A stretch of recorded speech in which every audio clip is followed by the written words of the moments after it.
Para nosotros, el sexo es deseo, intimidad y amor. En Esparta era una orden del Estado. ¿Cómo una sociedad pudo transformar el acto más humano en una función pública? ¿Por qué el cuerpo dejó de pertenecer al individuo y pasó a ser propiedad de la polis? Detrás de la gloria de los 300 no hay solo heroísmo, sino una maquinaria fría diseñada para eliminar la debilidad desde el nacimiento. Pero si la vida ya empezaba con un juicio, ¿qué clase de hombres podía producir ese sistema?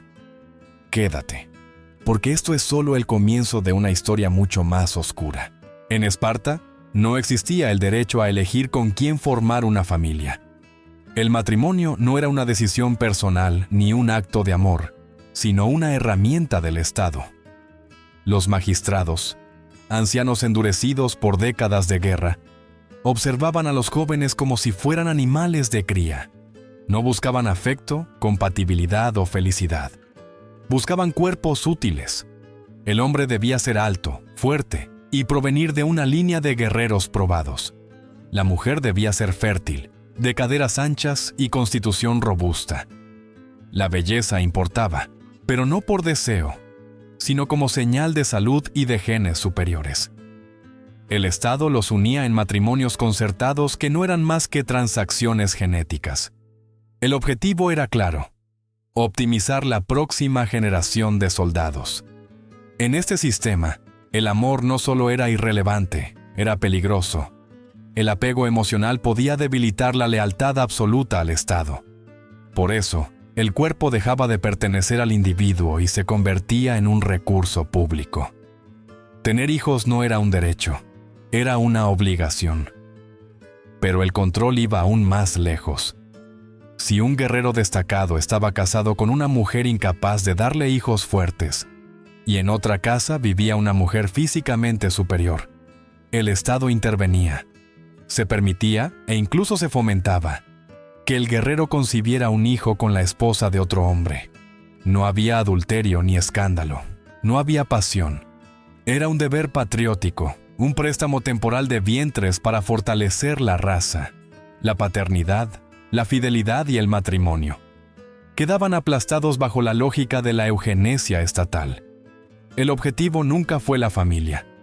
El objetivo siempre fue la perfección de la línea de sangre. Y en ese proceso, la intimidad humana dejó de existir. El papel de la mujer espartana se aleja radicalmente de cualquier idea moderna de maternidad o vida familiar.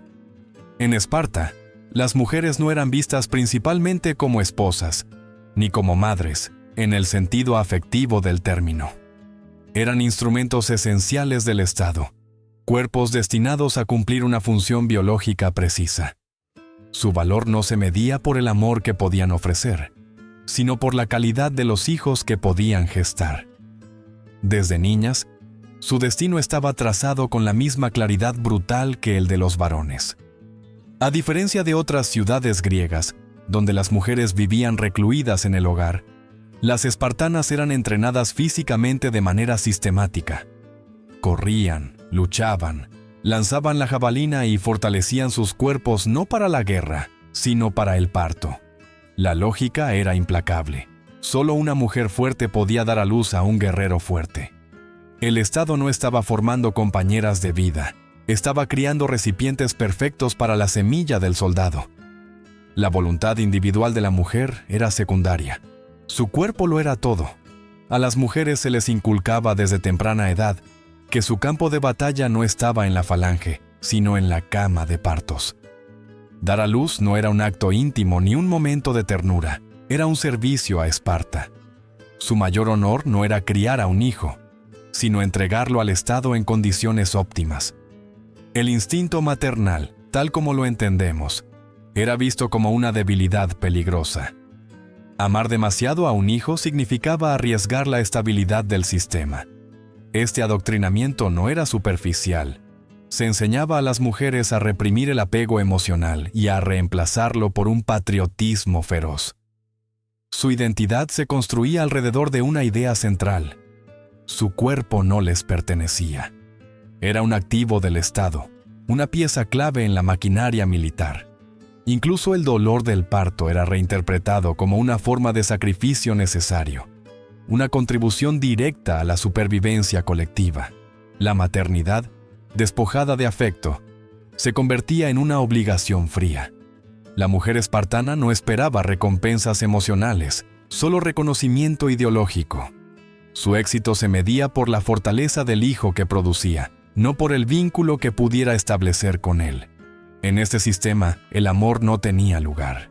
La mujer no era una víctima pasiva, sino una pieza completamente integrada en una sociedad que había decidido sacrificar la humanidad en nombre de la fuerza. En la mayoría de las sociedades humanas, el nacimiento marca el inicio de la protección, del cuidado y de la esperanza.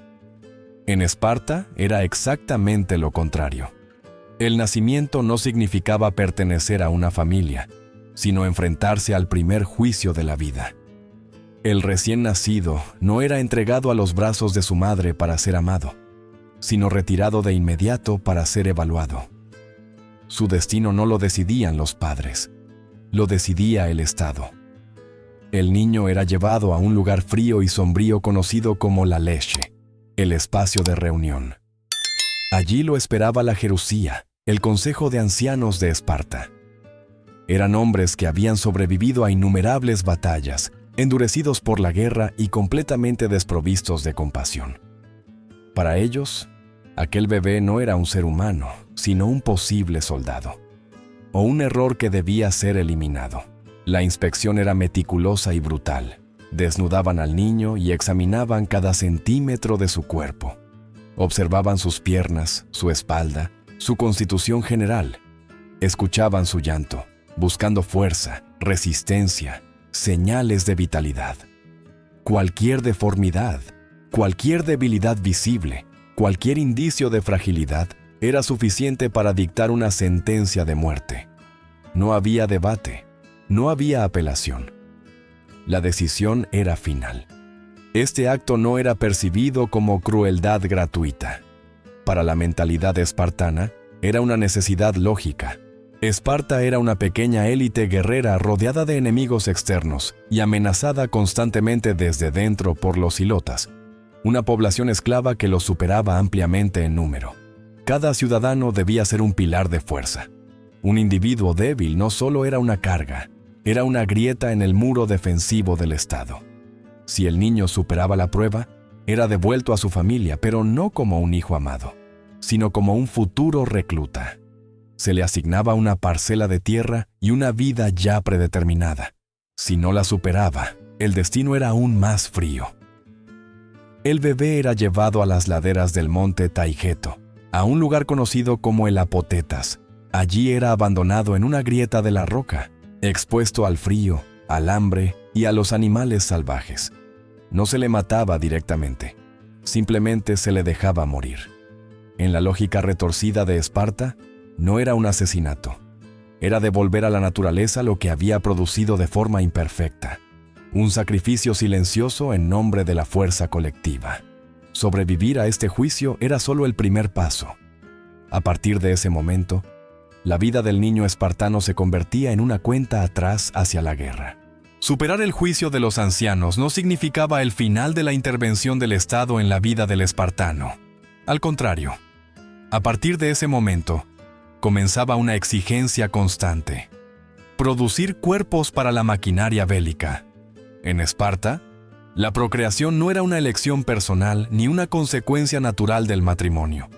Era una obligación militar. El Estado necesitaba soldados, y cada ciudadano estaba al servicio de esa necesidad. Aunque los espartanos no usaban la palabra, practicaban una de las formas más antiguas y sistemáticas de eugenesia de la historia. La idea era simple y brutal: erradicar la debilidad del cuerpo colectivo. No se trataba de odio racial, sino de un pragmatismo extremo. Para sobrevivir rodeados de enemigos, solo podían permitirse ciudadanos fuertes, sanos y resistentes. Todo lo demás era considerado un riesgo inaceptable. El acto más íntimo de la vida humana fue transformado en una función pública. El amor, tal como lo entendemos hoy, no tenía lugar en este sistema. Los hombres vivían en cuarteles desde los 7 hasta los 30 años. El matrimonio era una formalidad extraña, casi clandestina. El esposo se escabullía del cuartel por la noche para yacer con su esposa en la oscuridad y debía regresar antes del amanecer para evitar el castigo. No había vida doméstica ni tiempo para construir vínculos afectivos. La esposa no era una compañera emocional, sino una colaboradora asignada para cumplir una función biológica concreta. Una vez logrado el embarazo, el hombre regresaba a su verdadera familia, el ejército. El sistema estaba diseñado para desalentar cualquier lazo que pudiera competir con la lealtad absoluta al Estado. Los vínculos familiares fuertes eran vistos como una amenaza, el amor romántico como una distracción peligrosa. La presión social reforzaba esta lógica. Un hombre que permanecía soltero más allá de cierta edad era considerado un desertor. Se le humillaba públicamente durante festivales, se le obligaba a marchar desnudo en pleno invierno mientras cantaba canciones que se burlaban de su desobediencia. Se le privaba de honores y reconocimiento. Era un paria, un recordatorio viviente de que en Esparta la vida privada no existía. El resultado de todo esto fue una sociedad moldeada para rechazar la compasión. Generaciones de hombres y mujeres aprendieron que la ternura era una debilidad y que el cuerpo pertenecía al Estado. La maternidad dejó de ser un vínculo de amor y se convirtió en un sacrificio obligatorio. En ese mundo, producir hijos fuertes no era una virtud moral, era simplemente cumplir con el deber. A los 7 años, el niño espartano dejaba de pertenecer a su familia. El Estado que había controlado su nacimiento regresaba para reclamar su propiedad. Este era el inicio de la agogé, el sistema de entrenamiento más brutal y eficaz concebido por Esparta. No se trataba de educar, sino de demoler al niño para reconstruirlo como un arma. El hogar desaparecía, la infancia se extinguía. El niño era arrancado de su casa sin ceremonias. No había abrazos ni lágrimas. La madre no consolaba, entregaba. A partir de ese momento, su única familia era la agela, su unidad, un cuartel austero y frío. El instructor no era un padre ni un maestro. Era una figura diseñada para enseñar a soportar el dolor. Leer y escribir eran secundarios. Resistir era lo esencial. La primera lección de la agogé era la privación. La comodidad era considerada enemiga. Los niños dormían sobre lechos de juncos que ellos mismos arrancaban del río Eurotas, sin cuchillos, con las manos desnudas. Vestían una sola túnica durante todo el año, tanto bajo el sol abrasador del verano como en el frío del invierno. El hambre era constante. Las raciones eran deliberadamente insuficientes, calculadas para mantenerlos siempre al borde de la inanición. Pero el hambre no era solo un castigo, era una herramienta pedagógica. Se esperaba que los niños complementaran su alimentación por su cuenta. El Estado les ordenaba robar. El robo no era un crimen, era una habilidad esencial para un soldado. Aprendían sigilo, astucia y audacia. Un guerrero incapaz de infiltrarse y obtener recursos era inútil. El castigo llegaba solo si eran descubiertos, y era salvaje. Los azotaban sin piedad, no por robar, sino por la torpeza de haber sido atrapados. El mensaje era claro y despiadado. El crimen no era el acto, sino el fracaso. El éxito justificaba todo. El fracaso no tenía excusa. En el campo de batalla, ser descubierto significaba la muerte, no solo para uno mismo, sino para los compañeros. La agogé no solo fortalecía el cuerpo, reformateaba la mente. Los niños aprendían a mentir, a engañar, a volverse invisibles. La moral convencional desaparecía, reemplazada por una lógica binaria: éxito o castigo. Se forjaba una hermandad, sí, pero nacida del hambre compartida y de la competencia constante. Cada día era una lección de supervivencia. Cada error dejaba una marca. Así, paso a paso, Esparta borraba al niño y daba forma al futuro soldado. Si la agogé había logrado someter el cuerpo del niño, el siguiente objetivo era mucho más profundo y peligroso: su mente. Esparta no solo necesitaba músculos resistentes, necesitaba cerebros afilados, obediencia absoluta y una eliminación total del ego individual.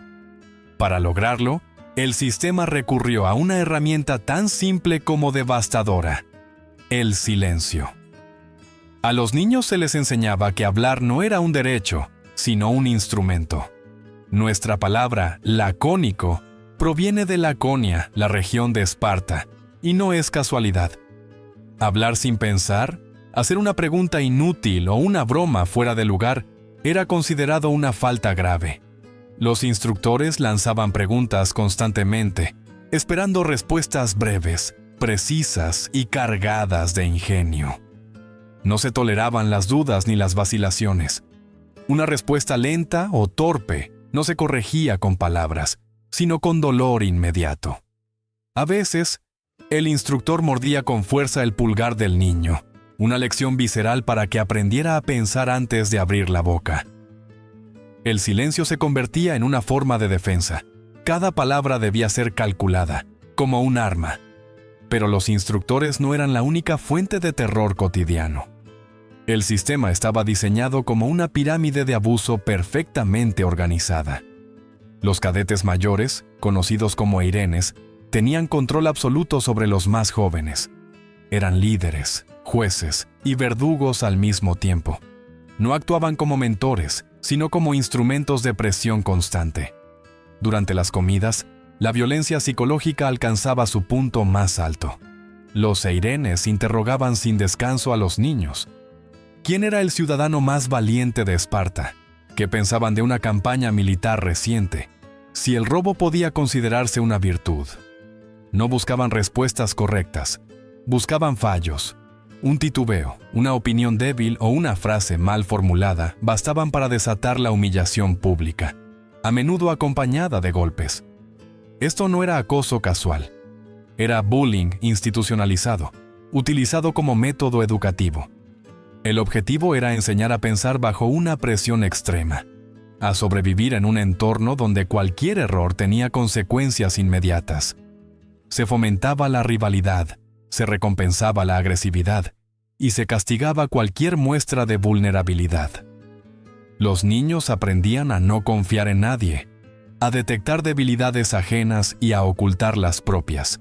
De este modo, Esparta no solo producía soldados disciplinados, sino individuos emocionalmente blindados, capaces de soportar el miedo, el dolor y la humillación sin quebrarse.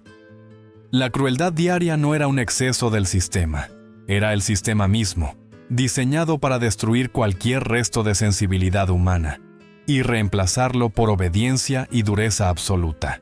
Después de años de privaciones, violencia y adoctrinamiento, llegaba la fase más oscura y secreta de la educación espartana. Incluso para los historiadores antiguos, la cripteia era un tema incómodo. No se trataba de una unidad militar convencional ni de un entrenamiento más. Era un escuadrón de la muerte, una herramienta de terror de Estado diseñada para completar la transformación del joven en un arma humana. La cripteia estaba reservada solo para los más prometedores, los más astutos y los más despiadados graduados de la agoge.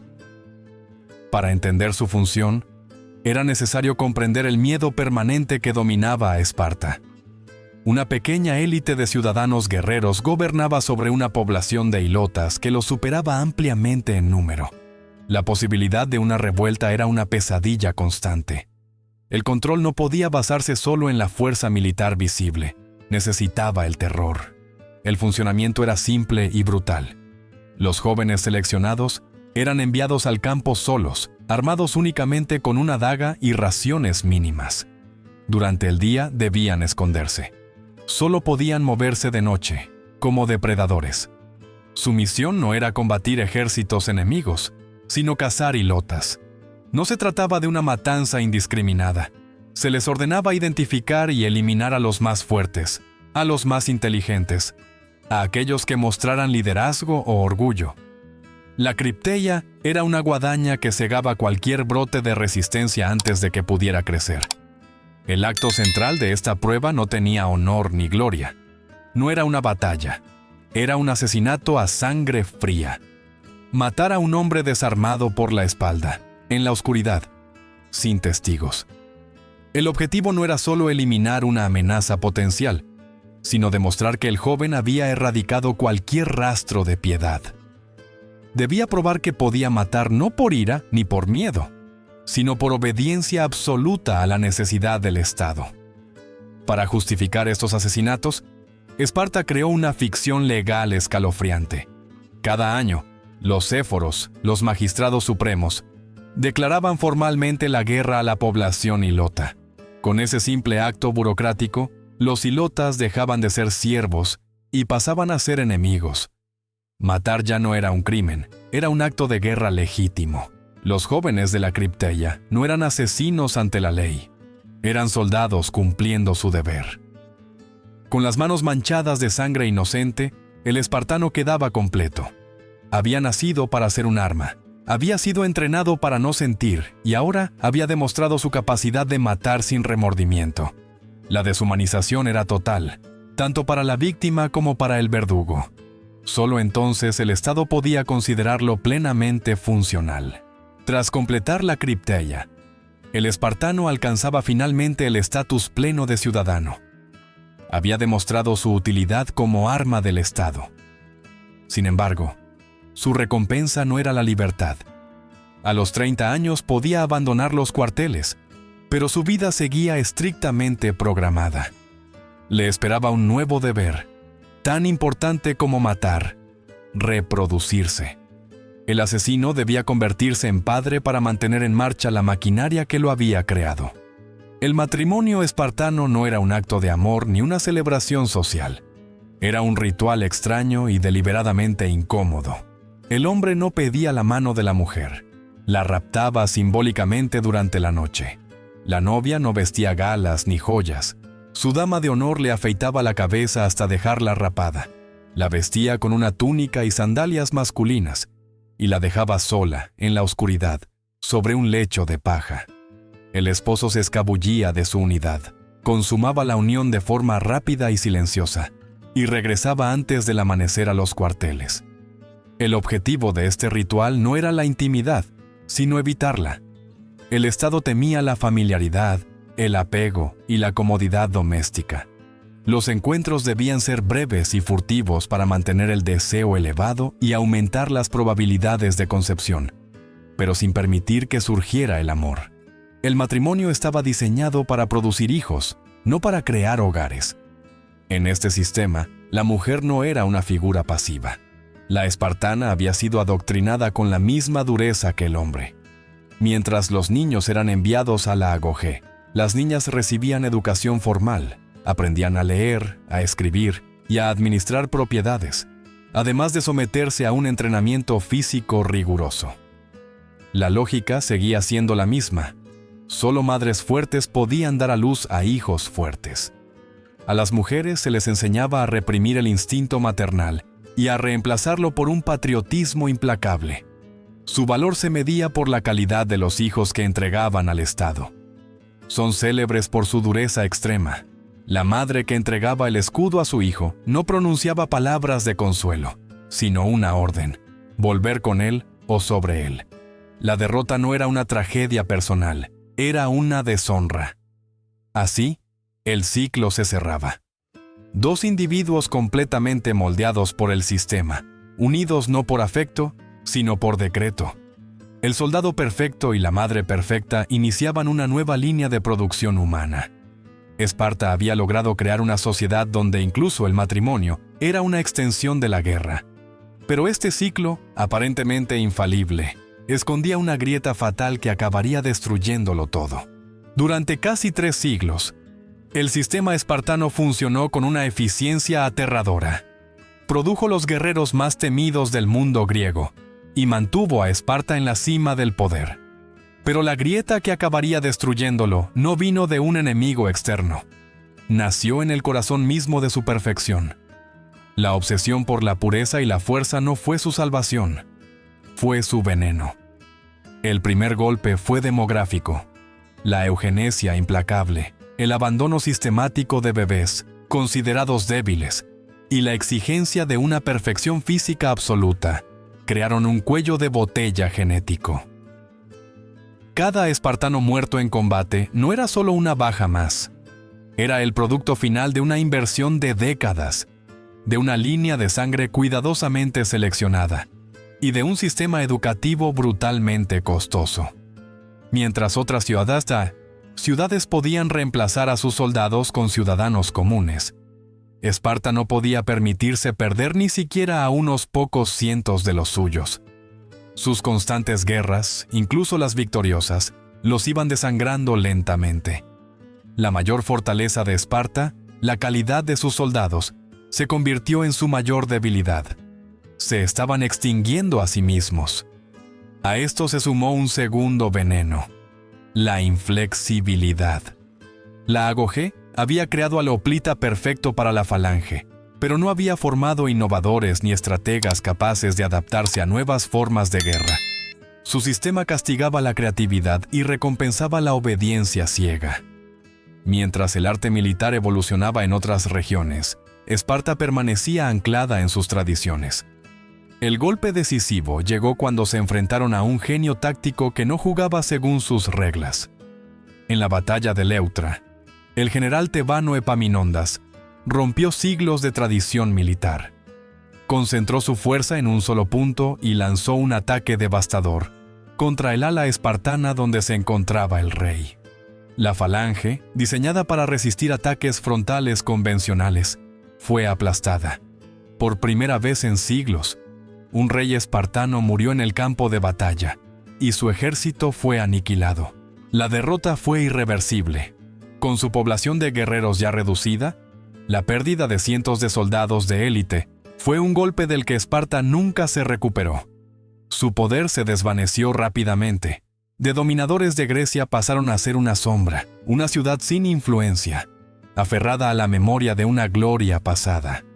El sistema que había creado soldados perfectos no supo adaptarse cuando el mundo cambió.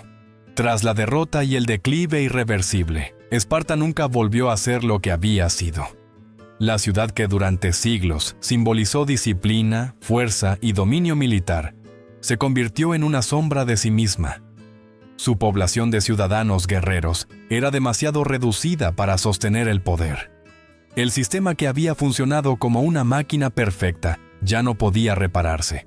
No había margen para el error, porque la propia estructura había eliminado toda flexibilidad.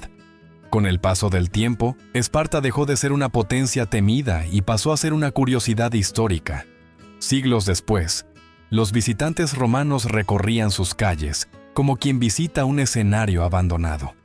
Observaban con fascinación rituales antiguos, costumbres extrañas y restos de una sociedad que había llevado la disciplina hasta un extremo inhumano.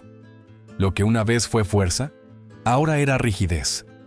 Lo que había sido orden, se había convertido en esterilidad social. La historia de las prácticas reproductivas espartanas no es solo un relato de crueldad, es una advertencia. Esparta creyó que podía perfeccionar al ser humano eliminando la debilidad desde el nacimiento. Sacrificó el amor, la libertad y la compasión en el altar de la supervivencia colectiva.